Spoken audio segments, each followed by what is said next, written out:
Welcome to We Question and Learn. This is Tom Pies. Today, we're celebrating our 20th year. Let me correct myself. We're celebrating 20 years on the air here on WQLN 91.3 FM, WQLN NPR. So to celebrate this broadcast, I was fortunate enough to hear from Michael Hill, President, the Chautauqua Institution. Thank you, Tom. It's always great to be with you and to spend some time with your listeners. Oh, great. Well, you're sitting up at the institution as we speak right now. The weather's a little cloudy, but I think you have some bright and cheerful news for us. As all good organizations do, you perform, if I could call it, a 360, but I'm going to let you describe exactly what this study is and how it relates to the Chautauqua Institution and our community. So is there a title to this study? Yeah, so we have just completed what sounds a little wonky, but it is an economic contribution analysis, which is basically what some might know as an economic impact study, trying to understand the ways that Chautauqua Institution contributes not only locally but to our state, and one might extrapolate beyond from that. Just by knowing a few people that are on your board, for example, I have always called you a worldwide organization. Is that okay with you? Yeah, no, I think that's fair. Our founding was certainly regional, founded by two gentlemen from Ohio, but the institution will be 150 years old next year, and as we have grown over time, the people that come here to enjoy the summer or who engage with us online have grown, and it is absolutely fair to say that we draw people from around the globe now. You're the 18th president. With that said, after, let's see, you have 8 years in? Am I close? Yeah, this is my seventh season, coming up on 8 years in. Yeah, it was. I first showed up on the grounds in 2016, so at the conclusion of this season, I will be going into my eighth. So, in hindsight, you accomplished several things. You started a program. I want to let you tell us what that program was. It has to do with the number 150. Yeah, so part of what we did early in my tenure, looking out toward 2024, which again will be our 150th birthday, was to pass a new strategic plan, a blueprint for our future that envisioned what we might be thinking about or doing when we turned 150. It's hard to believe we'll be there next year, but really to also think beyond that sesquicentennial to the 10 years of the institution's life. So it's a document called 150 Forward, and it has guided all of the work we've been doing and much of the work that we will do in the coming years. You've taken some measurements to benchmark where you were, where you are now. Any good numbers that stick in your mind relative to the Chautauqua Institution and the community? Yeah, so I was just at a welcome luncheon for a group of our leaders that run what we call our denomination houses. It's a fascinating part of our life here, which is that worldwide religions set up camp here and offer hospitality. And one of the leaders of one of the houses asked me to reflect on these first 6.5, 7 years, and reminded me that half of my tenure was COVID. When we set out to adopt 150 Forward, when the Board of Trustees adopted it, there were a series of measures about where we hoped we would be when we turned 150 years old again next year. And COVID accelerated some of those in good ways and was a hurdle for some of those in other ways. We have a robust online year-round presence now. It's far beyond folks that may do things on Facebook or Zoom. We have, in essence, a digital television network that we launched that has us not only sharing our program that we do in the summer, but doing additional programming throughout the year. So certainly COVID accelerated that. What we're looking forward to as this season begins, hopefully, is a return to what feels like a more normal in-person year. We, like all organizations, have been through this journey of being entirely online and then slowly coming back. And so we're looking forward to being fully back this year. And those numbers, at least the early indicators, tell us that we are well on our way toward meeting many of the benchmarks we assigned in that plan. I don't know if you have some of the numbers in front of you, but these are 9-digit numbers, i.e. the economic effect that the institution has just regionally. It's an amazing amount of money. Yeah, it really is. And we're pleased. The last time the institution conducted a study like this was almost 2 decades ago. And so we were deeply curious to learn what our impact, what our contribution would be. And the numbers are truly staggering. In our region alone, in our county alone, we contribute almost $250 million in economic activity to Chautauqua County. We support and sustain some 3,200 plus jobs. And then if you look even at a more micro level, what impact do the private properties on our grounds have to the local life here? We have about 1,175 property owners that own homes or other structures here on the grounds. That represents about 2% of all of the properties in our county. Interestingly enough, though, those folks pay 15% of all of the property taxes in the county. So we're really proud of the role that we play. The other one that I found staggering is Chautauqua County, like many rural counties with beautiful natural landscapes, for us, the lake, is a major tourism industry, right? And that's one of the principal industries here in Chautauqua County. The institution alone contributes 50% of the tourism economy here in Chautauqua County. It's just staggering. I just remember people traveling from all over the world just to be a part of the program. Can I say just for the summer? But then as I watched the institution over the last more than a decade, it seemed that people were staying there all year long, that it's become a hometown for many folks who appreciate the Chautauqua Institution. What's your impression of that? That's absolutely true. And we've seen those numbers grow over the course of these last many years. We are north of 200 year-round residents on the grounds. And then what happens during the summer, as you hinted at, that number goes up to somewhere between 7,500 to 10,000 people a day that are here on the grounds participating in programs. So it really goes from a small village, if you will, if we want to use government terms, to a medium-sized city pretty much overnight. Let's talk about the standard season. When does it start for you? Yeah, so our season is coming up. Our first major event will be this coming Saturday, June 24th. We have a sold-out performance of Bonnie Raitt. And then, as tradition holds, on the first Sunday of our season, we have a ceremony that we refer to as 3 taps of the gavel, which is when whomever is lucky enough to be sitting in the president's chair offers an address, and with 3 taps of a historic gavel, ushers in what we call our summer assembly season. And so starting June 25th, that Sunday morning, and then for the 9 weeks following, we are knee-deep in our season. World-class speakers, performers.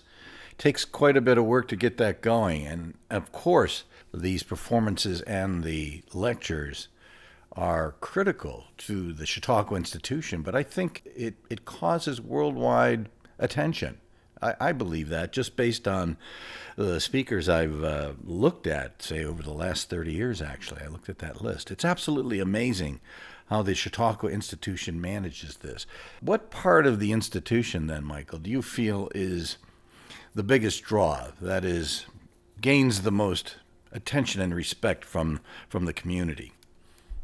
You know, one of the things we have always struggled to do is succinctly describe Chautauqua Institution. And the reason for that is that it's organized around 4 principal pillars, and different people come for different emphasis of those pillars. So we're organized around education, the arts, recreation, and religion. And depending on why one may want to enter into our gates, those different elements take on the title of most important.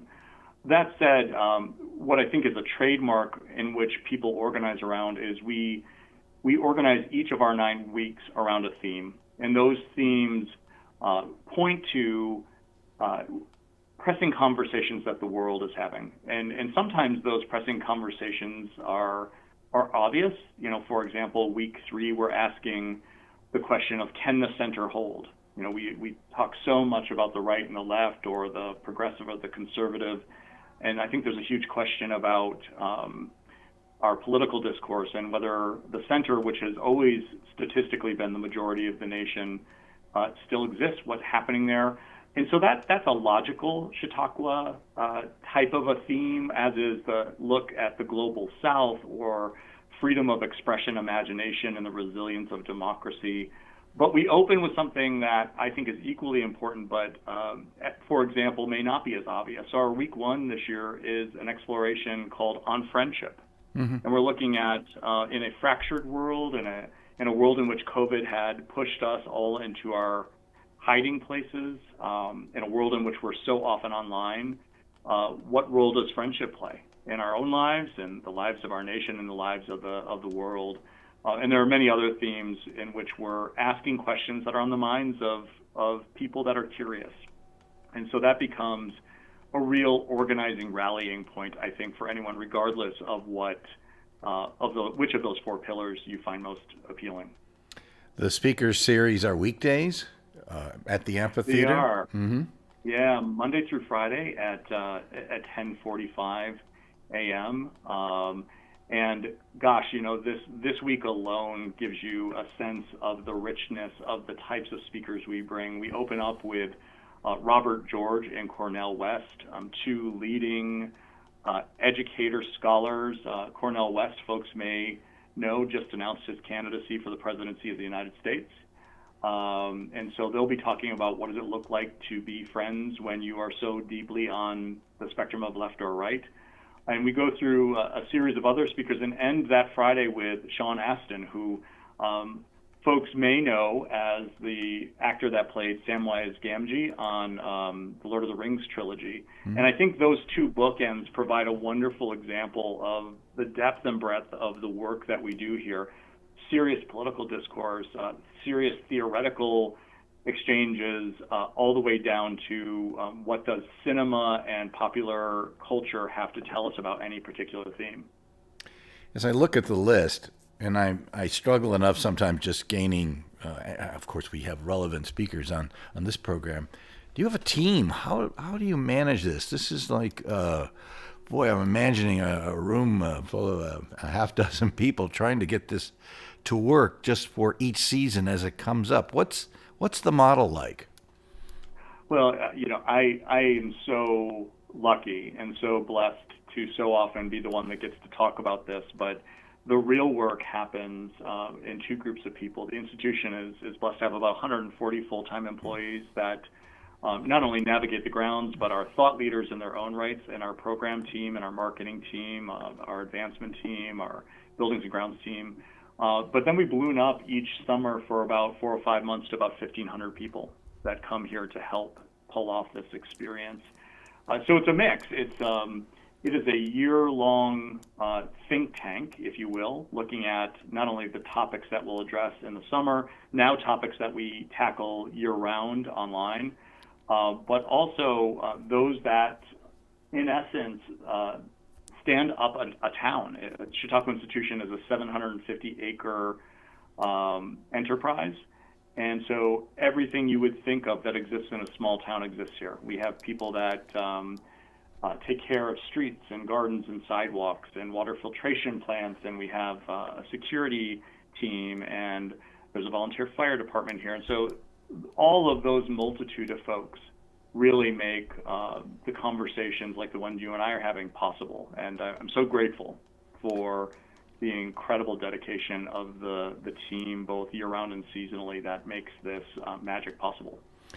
About how many people do you have all told to get this to work over this summer season? Yeah, by the time we are into our summer season, depending on particular programs, We alone have somewhere between 16 and 1,700 people, but that doesn't quite cover. On the grounds are also private businesses, denominational houses, other entities. So annually, the institution supports about 3,300 jobs here in Chautauqua County. That's incredible. And for decades, going back to before 1900, 18, I don't have the year in my mind any longer. 1874 was our founding. Yeah, many ups and downs in between, as you've described before. I think one of the things you hit on is really important as we think about the economic numbers I shared with you before, because we are not only proud to contribute the numbers that I shared with you, but the important part, I think, for Chautauqua County and the region is that repeats every year. You know, we have become a reliable staple, a cornerstone, an anchor of our regional and state economy. And I think we sometimes miss that as we think about our 150th birthday, that for 150 years, this institution and anybody lucky enough to provide short-term stewardship, which is all our leadership is, right? I mean, we're all just short-term stewards of this unbelievable idea that started in 1874 that still lives on in its truest form today. You got to think you were around before, I believe, before the gramophone or the cylinder player. And I think Thomas Edison actually had a dotted line to the Chautauqua Institution historically. Yeah. More than a dotted line, he spent many summers here because he was married to our founder's daughter. We have a home here on the grounds called the Miller Edison Cottage. Named, of course, after Lewis Miller, who was our founder, and his daughter, Mina Miller Edison. And when it passed on to Mina, after Lewis had passed away, she married Thomas Edison, and he spent many a summer here at Chautauqua Institution. It provoked me to look into Edison players, and I've collected several of the darn things, and it's almost freaky to hear a 110, 115-year-old cylinder recording and think that you walked on potentially the same sidewalk as Thomas Edison and many other people. Can you maybe describe some of your favorite speakers in your tenure at the institution? And you don't have to play favorites, but just to give people a flavor of what's been happening and, for example, what can happen if they come and visit for the summer. Yeah, well, you mentioned Thomas Edison. Before I answer your question directly, one of the things I am so often struck by as we think through the almost 150 years here is the central figures in the life of this planet that have spent some time here. So Franklin Delano Roosevelt gave his I Hate War speech from here. We were a critical part of the women's suffrage movement. Amelia Earhart flew her plane here and landed on our property and gave a talk. And early in my tenure, it was either my first or second year, I was struck because Senator Chris Coons, who was at the time the chairman of the Foreign Relations Committee in the U.S. Senate, was giving a talk in the exact minute that then President Trump was meeting with Vladimir Putin in Helsinki. And he was talking about America's relationship with Russia. And CNN was running split screen between that meeting of the presidents and Chautauqua having a forum on Russia. And I think there's so many examples like that where I think some speaker that we've had here is saying something significant that is not an analysis of what was, but is a deep reflection on what is and how we're trying to make sense of it. So some of my favorites, Ken Burns has spent time here, one of America's great storytellers. Yo-Yo Ma has been here, one of the world's tremendous impresarios, as has Wynton Marsalis. And the list kind of goes on and on of folks who are in the zeitgeist of what we are wrestling with in society, and they're unpacking it real time here at Chautauqua Institution, and it's just tremendous. One of my favorite places on the institution grounds is the library. What's your favorite? Oh gosh, that's like asking me to pick a favorite child. Yeah, I'm sorry. One of the things that I am struck by in getting the privilege of walking these grounds is different places become my favorite in different moments. So some of the most incredible performances or lectures I've ever seen are in our amphitheater, which at 4,000 plus seats feels intimate and always has to me.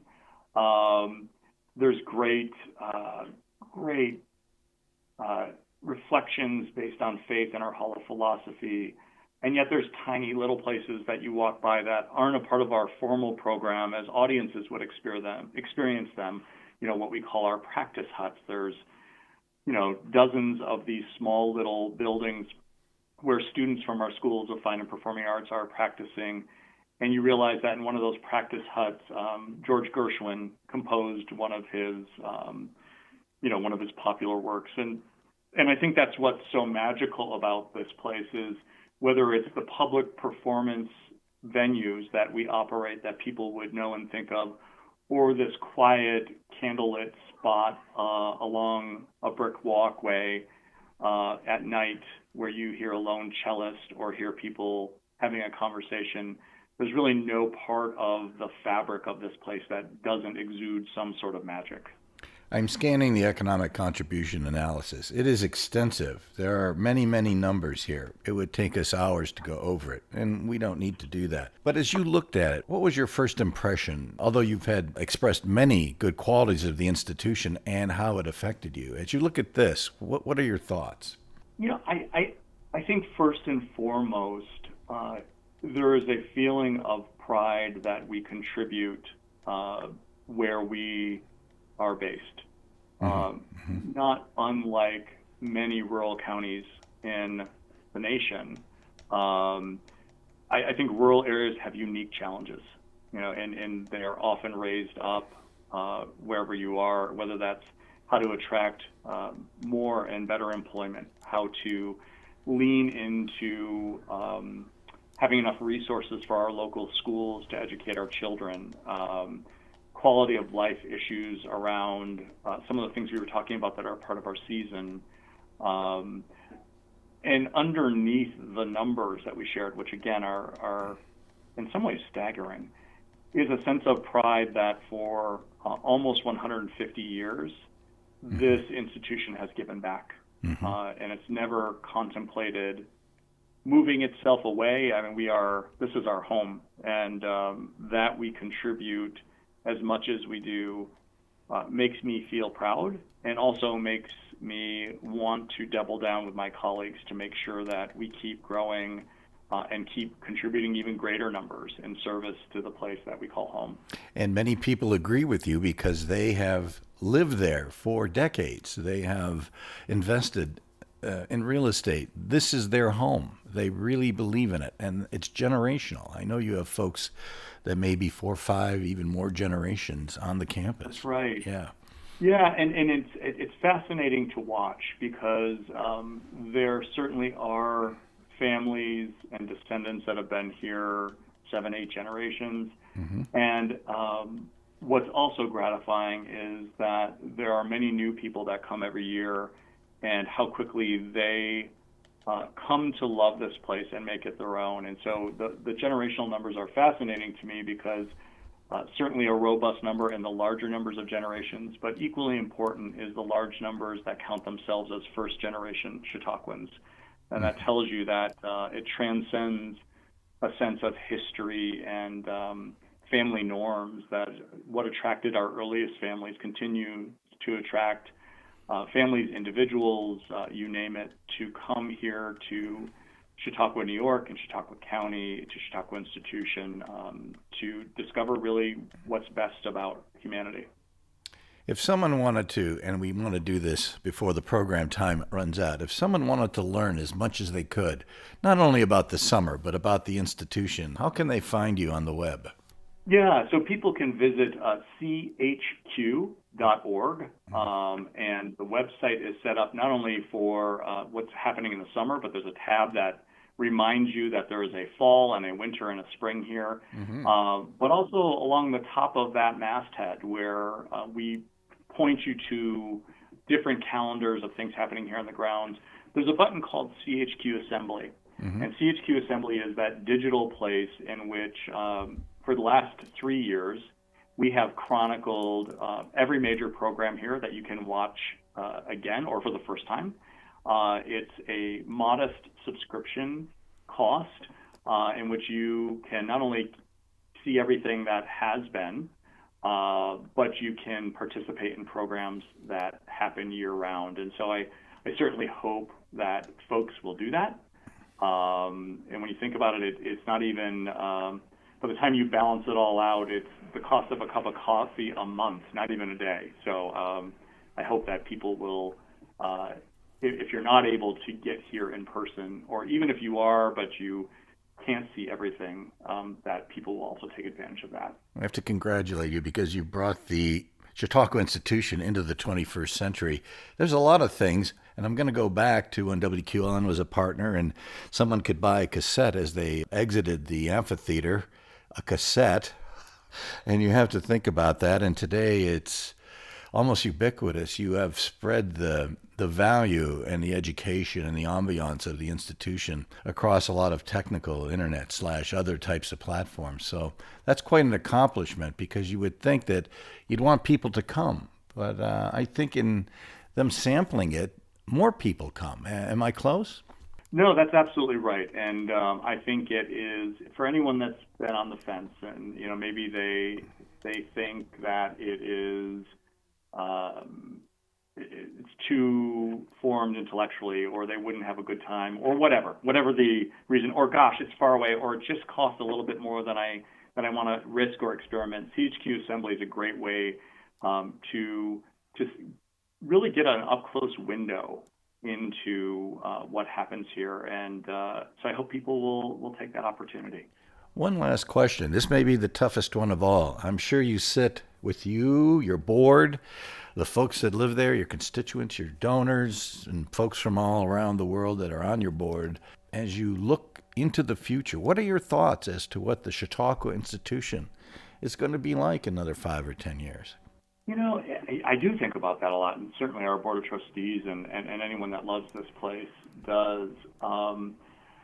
One of the things we say about Chautauqua that has held true, and I hope remains true, is that it lives in this fantastic tension between tradition and innovation. And so all of the things that has made this organization, this place beloved, have found a way to continue in some modern way that makes sense to people. And I hope, looking out 10 years, that's still the case. We are both steeped in ritual and history, and yet whether it's CHQ Assembly or the questions or the topics or the places that we are curating here, we also know that Chautauqua will only stay relevant if it continues to adapt.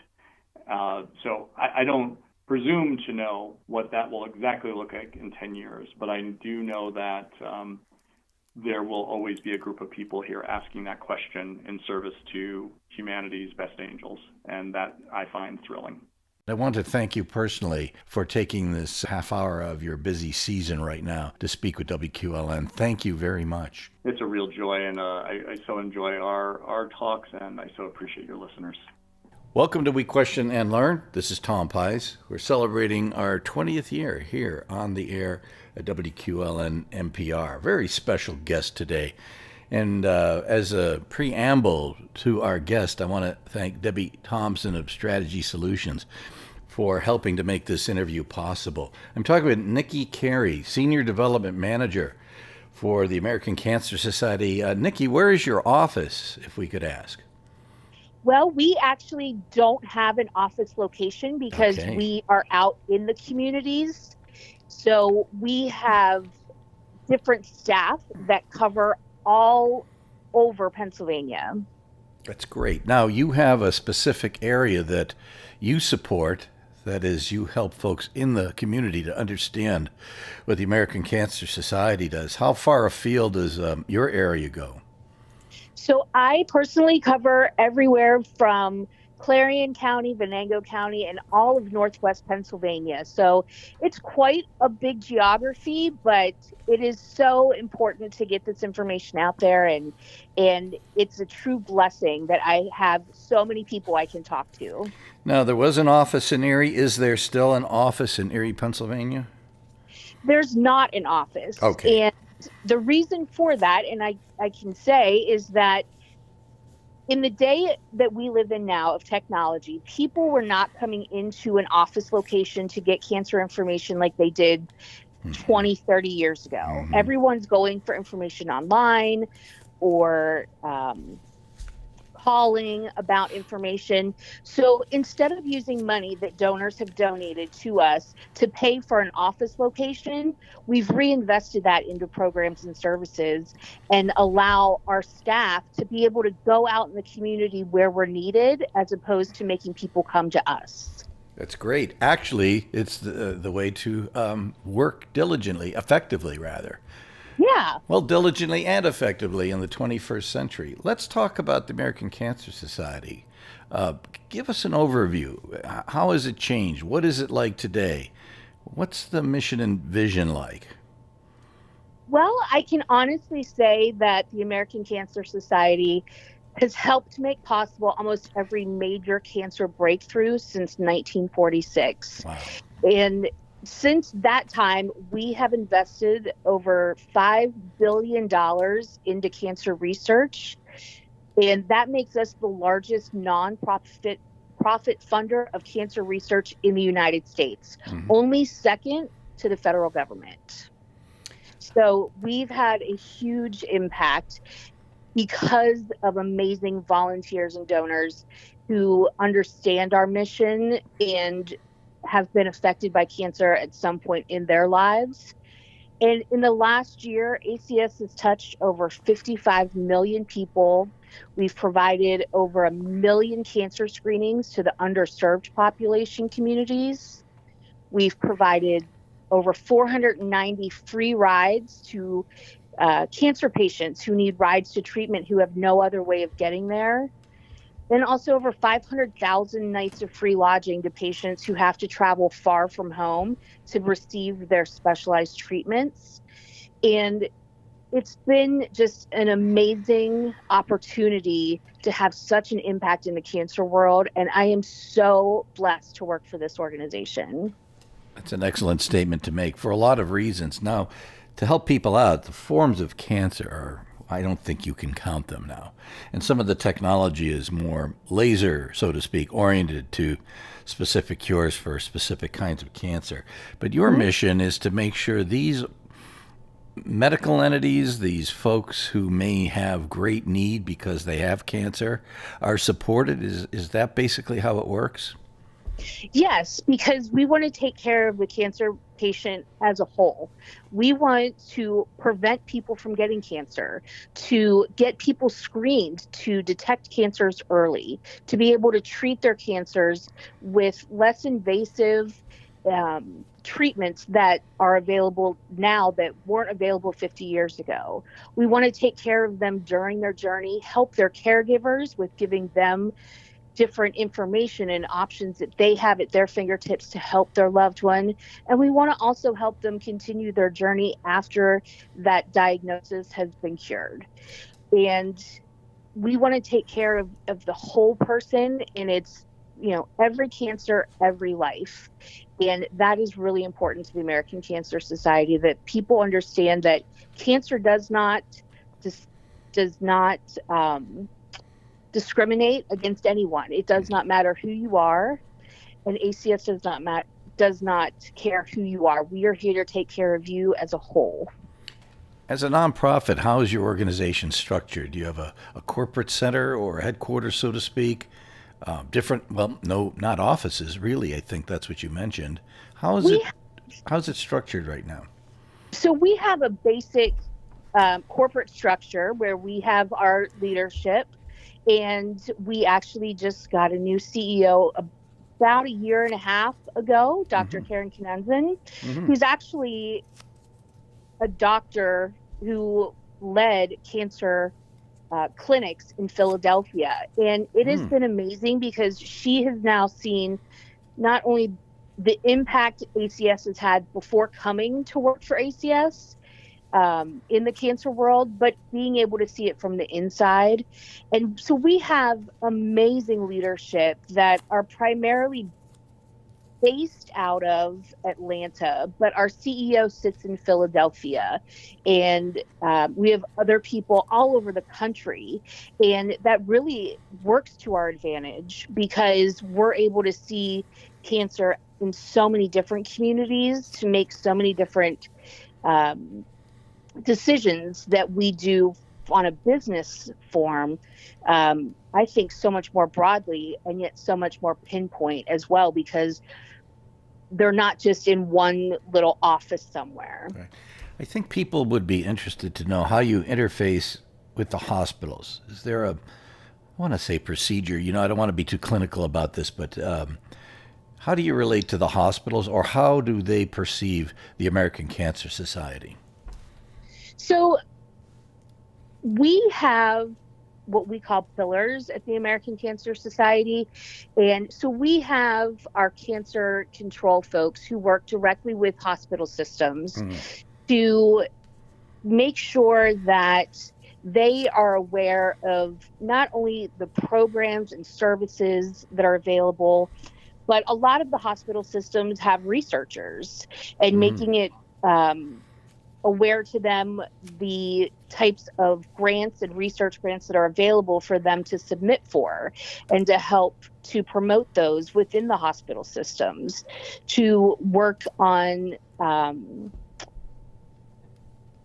getting the doctors the latest and greatest in information. And it truly is a partnership with every hospital system that we are involved with.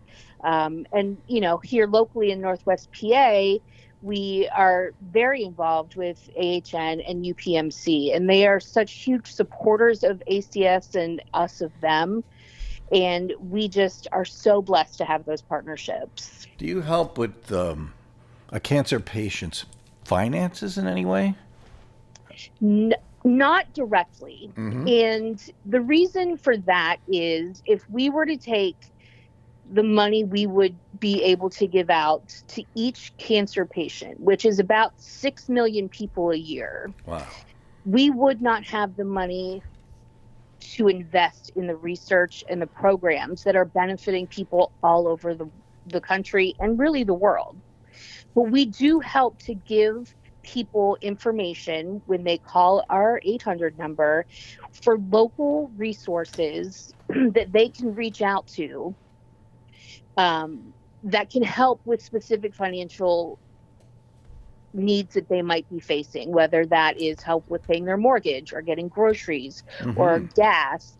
But we're able to connect them with local organizations and get them those resources so that they can reach out to the local communities that are there, that can help fund specific financial needs that they have, where we're unable to do that at this time. Right.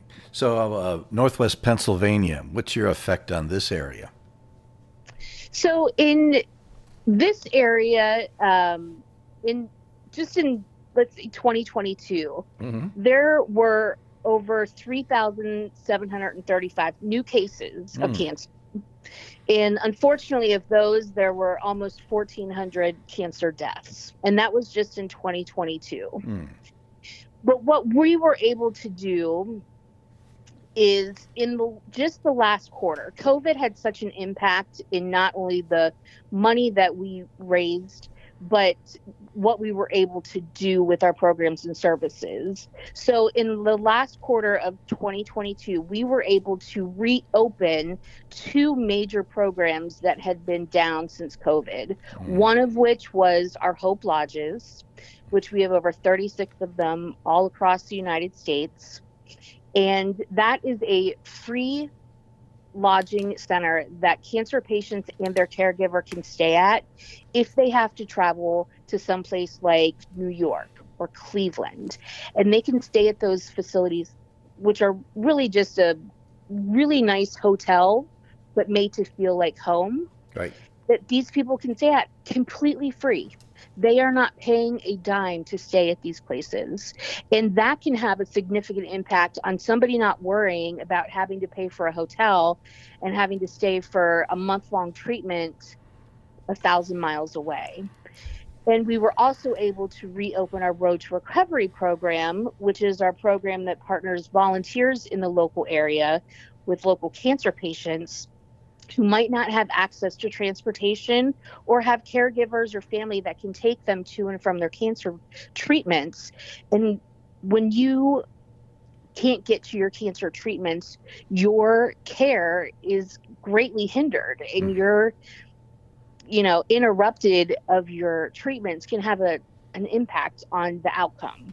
So by being able to reopen those programs, we were able to give 57 free nights of lodging just in the last 3 months of 2022 to people just in Northwest PA, and provide over 176 rides for local patients. And like I said, that was just in 3 months of it just slowly starting to come back. And I have no doubt that those numbers will quadruple in 2023, especially the more volunteers that we can get in Northwest PA to help provide those rides. And as more patients are aware of the Hope Lodge and the different grants that we have a great partnership with Extended Stay Americas that if there's not a Hope Lodge where you need to travel, we're able to provide either a very big discounted rate or free nights for patients and their caregivers to stay at an Extended Stay America that might be close to that cancer center. And again, we're talking instead of maybe $200 a week, between $12 and $25 for the week.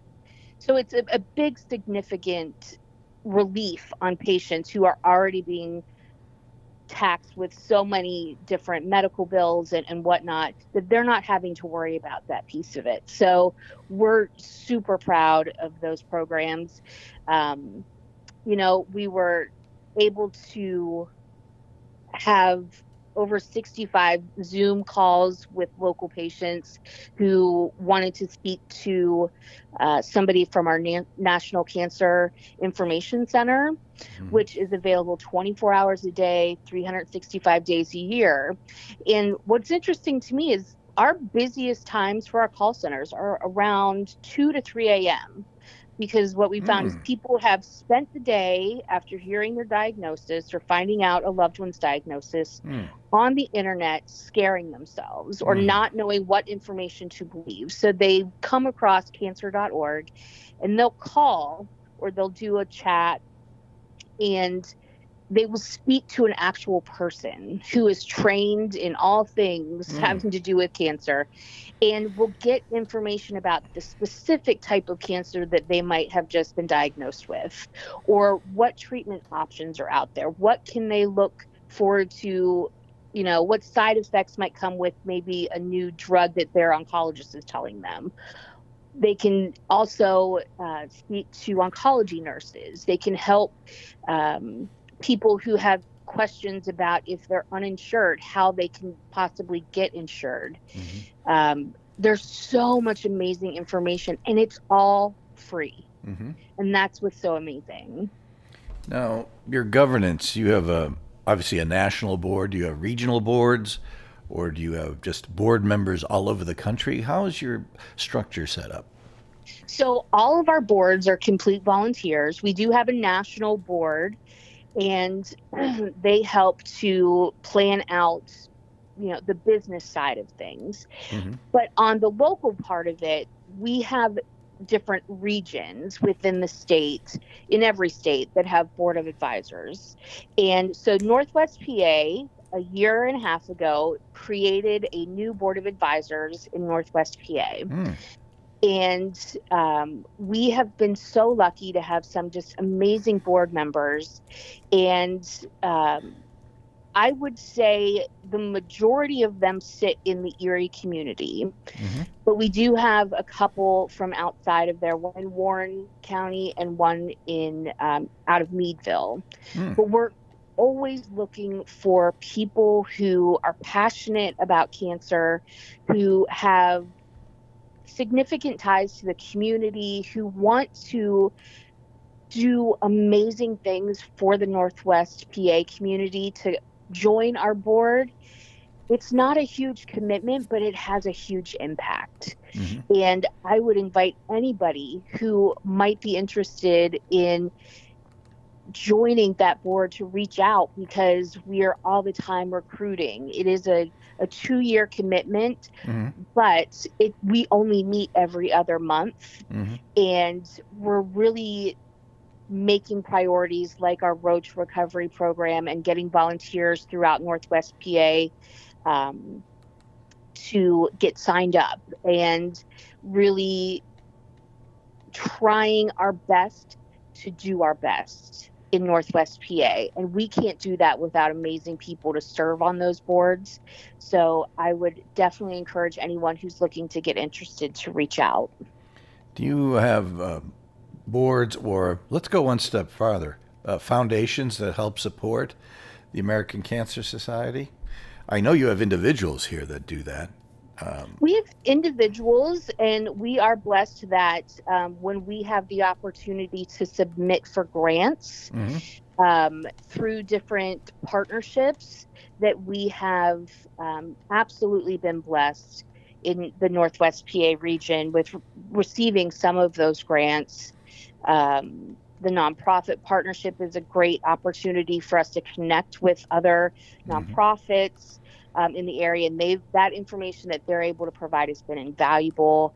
The Erie community has just been such a blessing and has provided so many opportunities to help fund grants to our lodging programs and our ride programs that we wouldn't be able to do without people who are so generous. But we don't have a specific foundation that we work with, mm-hmm. but we always are looking for ways to connect with not only foundations, but just people in general who are passionate or whose lives have been impacted somehow by cancer, that want to work with us to help get rid of cancer for everyone. I look forward to the day that I don't have a job because we have done the job of eradicating cancer. It's not easy. Now, locally, you must do some type of fundraising. Anything come to mind that someone would be interested in? Yeah, we actually have the Relay for Life of Erie County. And over the years, it's been many different types of relays, and we've kind of joined them all together into one relay that has just happened June 24th. And it was the 30th anniversary of Relay. So that's pretty amazing. That is amazing, yes. And to have, an event that's lasted that long in the area is just a true testament to the dedication of the community who are there to support it. We also have a great campaign coming up called Men Wear Pink. Mm-hmm. And what that is a phenomenal opportunity for men in Northwest PA to get involved with raising money that goes specifically to breast cancer, research programs, services. And it's what it is we kind of say it's a campaign of distinguished group of community leaders, influencers, and men who are just outright passionate in the fight against breast cancer and who are determined to raise awareness and money to help support our mission to save more lives than ever. And we're currently recruiting men in the Northwest PA area. And we're looking to have everyone committed by July, August. And then that way, if they want to do any fundraising during the summer, they can do that. But our main campaign is obviously during the month of October, which everyone knows is pretty much just a pink month. And we ask that these gentlemen that are joining this campaign, it's not a significant ask. We ask them to try to raise at least $2,500 wear pink of some kind every day during that month, and also to share breast cancer information that we provide through their social and professional networks. And we've had a couple years off from this campaign, but we're excited to bring it back this year. And if anybody listening has participated in the past and would love to do it again, please reach out, because we'd love to have some old school men in pink participants join us again. But yes. program has raised over $40 million since Whoa. and that's been within 10 years. That fuels things like our 24/7 helpline and support for breast cancer research and programs.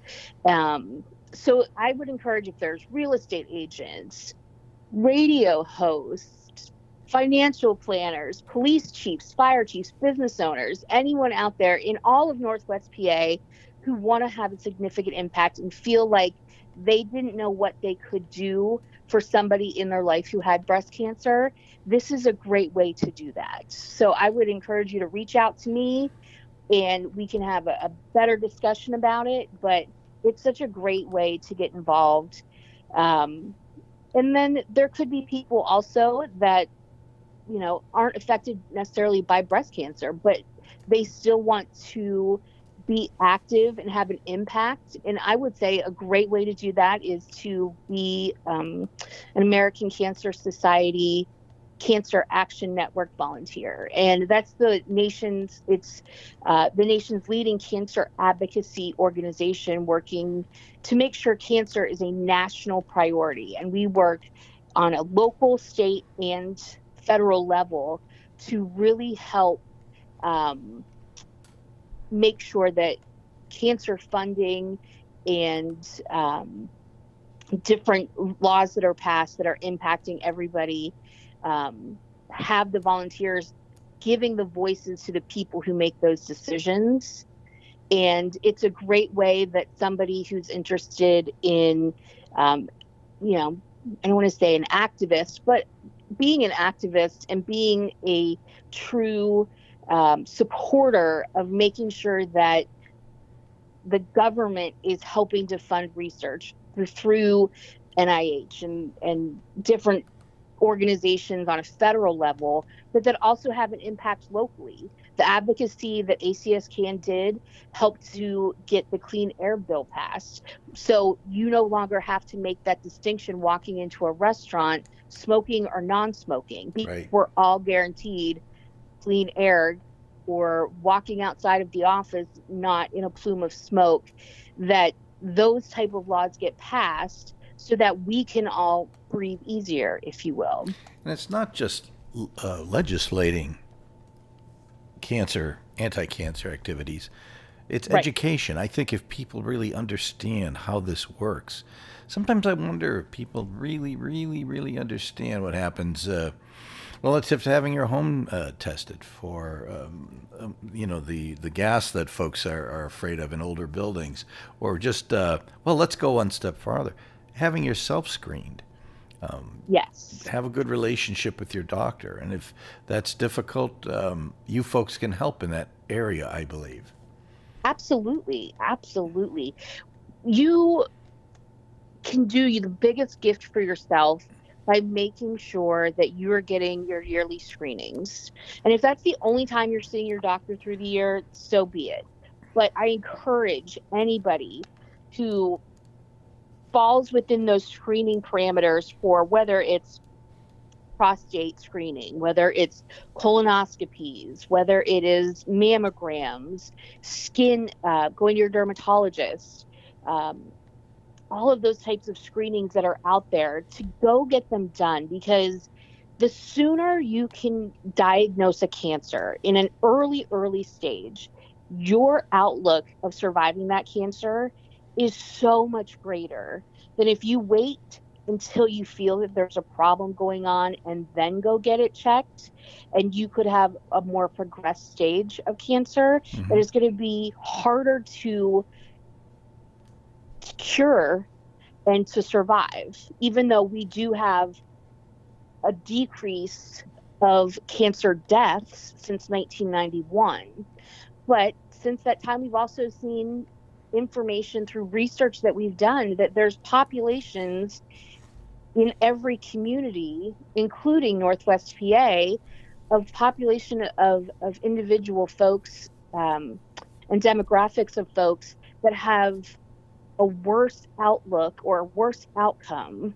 So we know that the women in the Black community have a higher rate and incidence of breast cancer deaths. Mm-hmm. And there's a lot of different things that go to that, from being unable to get health insurance to get the screening, to not having a trust in those professionals, to not going to their screenings, to not going to their treatments. There's so many different factors. We also know that there's a higher incidence in the Mexican population mm-hmm. in prostate cancer mm-hmm. than in the white man or in the Black community. So there's so many different ways to be informed, and getting screened is the easiest possible way, but knowing when to get screened is a conversation to have with your doctor.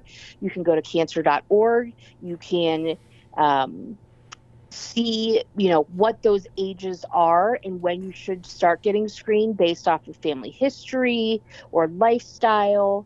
And it's just so important. I mean, you can save your life by just getting something done that, yes, might be a little uncomfortable during that time, but it's worth it when you get to have a future with your children and grandchildren and husbands and wives. Or even enhancing your children's life expectancy. Absolutely. Right. That's a scary thought. I'm sorry.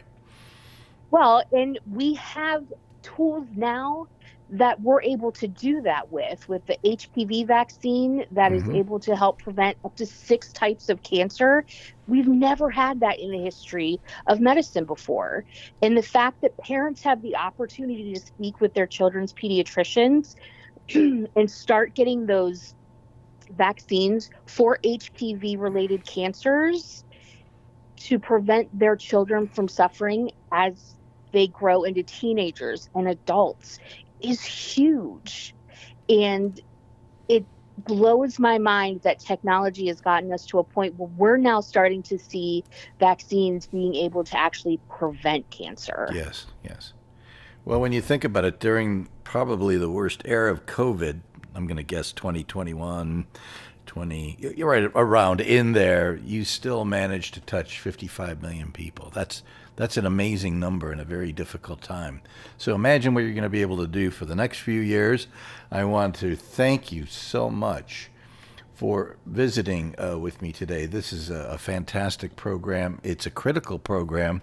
It's a national need. Nikki Carey, Senior Development Manager at the American Cancer Society, thank you so much for taking time out of your day and visiting with us.